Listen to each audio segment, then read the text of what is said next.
तुसा मेरे को दसना है कि नहीं? दोनों भरा मिलके क्या खिचड़ी पका रहे हो? हाँ, कसम ले ले अम्मा सहन, असल बात का तो मुझे भी इल्म नहीं है।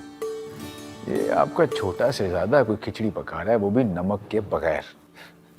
आप फिक्र मत करें भाई जी, नमक मिर्च चख कर ही देख उतारूंगा। तैमूर पुत, अब अपनी अम्मा सैड से भी बातें छुपाएगा?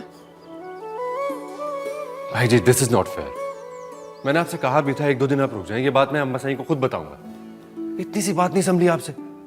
इसमें सिकंदर पुत की कौन सी गलती है? माँ की नजर से पुत्र का कोई राज नहीं छुपता। मैं देख रही हूँ, जब से तू आया ना लाहौर से कुछ बेचैन बेचैन है।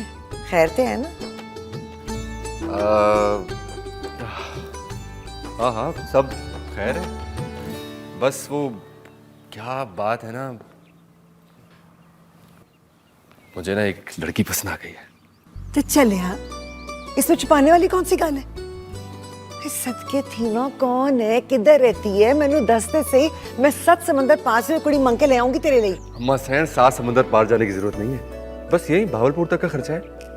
वहाँ के एक बहुत बड़े जागीरदार है काजिम शाह, उनकी एक लौती बेटी है। माशाल्लाह माशाल्लाह। सिकंदर पुत ते बड़ा उच्चा कराना है। जद्दी पुश्ती पीर है, तुसां दे बाबा सही हर साल फेरा लांदे सन शिकार ले। बस फिर तो देर नहीं करनी चाहिए, इसका फौरन रिश्ता डाल दें। अपने हसब नसब के लोग हैं तो फिर इससे बेहतर और क्या बात हो सकती है? देर तो नहीं करनी, उस कुड़ी के तो पता नहीं कितने रिश्ते होंगे। कल ही सद्दा पेट सा मैं कैसी मिलन आना है। सबके जावा मेरा पुत्र इसीलिए मना कर रही थी तुम्हें, उस जैसे पागल लड़के भी मिल जाते हैं रास्ते में। देखा ना कितना बड़ा मसला हो गया। पता नहीं किस नीयत से आया वो यहाँ पर। मुझे पता था कि वो मेरे पीछे यहाँ तक चला आएगा। और भाभी अभी तो हमें ये भी कंफर्म नहीं है कि वो मेरे ही पीछे यहाँ पर आया है या उसका कोई और मकसद है। पागल मत बनो माही, और क्या मकसद हो सकता है? इतने बड़े शहर में उसे यही जगह मिली थी आने के लिए। मुझे तो समझ ही नहीं आ रहा है ये सब क्या हो रहा है। रिदा से बात हुई तुम्हारी? उसे इस मसले के बारे में बताया? मैंने उसे फोन किया था लेकिन उसका फोन बंद था।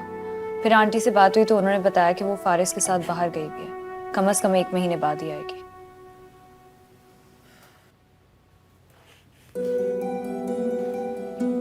इसका मतलब है कि रिदा को नहीं पता कि फरहाद यहाँ पर है।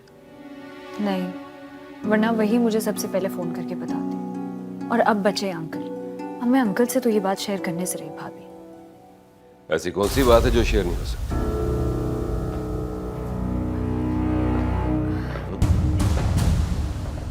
लाला, मेरे एग्ज़ाम्स करीब है ना, तो कुछ एब्सेंस का मसला चल रहा था, तो वही टीचर के बारे में बात कर रहे थे। तो अपने वीसी से मेरी बात करवा दो भाई, किसकी मजाल जो तुम्हारे लिए हाजिरी का मसला बना है। अरे 1000 बार बोला है कि ये तालीम वालीम के मसले को अब खत्म करो भाई। खाम खाम में छोटे मोटे लोगों के मुंह लगना पड़ता है। वैसे भी ये जो ज्यादा तालीम है ना, जिंदगी में सिर्फ सवाल पैदा करती है, और जवाब ढूंढने के लिए इंसान को सिर्फ दौलत और ताकत की जरूरत होती है, जो तुम्हारे पास पहले से ही काफी ज्यादा है। समझे? साहबा मेरी बात सुन, हो जाएगा, परेशान नहीं हो।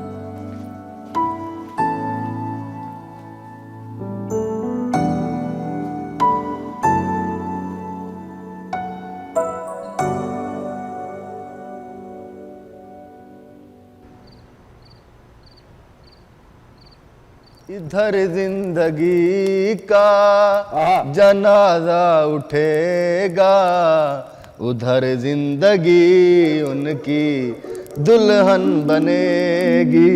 जवानी पे मेरी सितम ढाने वालों, जरा सोच लो क्या कहेगा जमाना, कहेगा जमाना। इधर मेरे कफन पहन लेंगे, उधर उनके हाथों पे मेहंदी सजेगी। इधर मेरे अरमा कफन पहन लेंगे,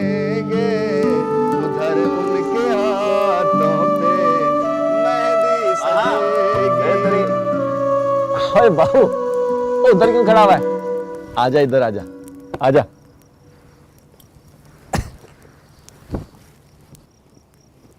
हाँ, इधर जिंदगी का जनाजा उठेगा, उधर जिंदगी उनकी दुल्हन बनेगी। इधर जिंदगी का जनाजा उठेगा, उधर जिंदगी उनकी दुल्हन बनेगी। उधर जिंदगी उनकी दुल्हन बनेगी। जवानी पे मेरी सितम ढाने वालों, जरा सोच लो क्या कहेगा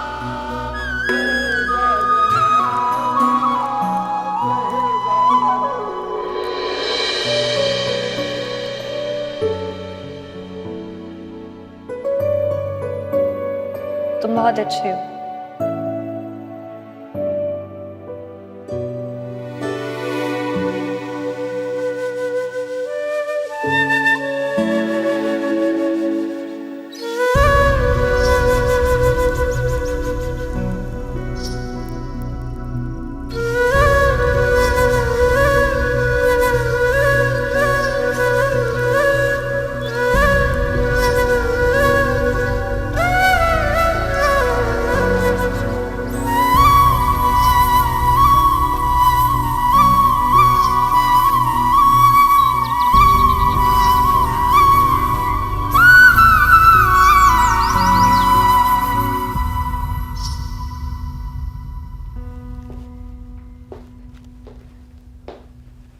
शाहजी, अरे आज आपके चेहरे पर रौनक और लाली कुछ ज्यादा नहीं? बात ही कुछ ऐसी है। अच्छा, मुल्तान से बड़ी जागीरदारनी शाइस्ता बेगम ने शगुन भेजा है और हमारे यहाँ आने की इजाजत मांगी है। अच्छा, जम आए, जरूर आए, लेकिन उनके आमद की कोई वजह? शाहजी, लड़की वालों के यहाँ ऐसा पैगाम तब भेजा जाता है जब लड़के वाले रिश्ता मांगना चाहते हो। बड़े लोगों के बड़े रख रखाव हैं, वज़ादारी का तकाजा पूरा किया है उन्होंने। ऊंचे शमले वाले लोग हैं, वज़ेदार। लेकिन आप नाजिम शाह से भी बात कर लीजिएगा। बड़े भाई की रजामंदी ऐसे मामलात में जरूरी होती है। जी जी, नाजिम शाह से भी बात करूंगी, और अगर उसे कोई एतराज ना हुआ तो अगले जुमे को आने का कह दूंगी उन लोगों को। ठीक है।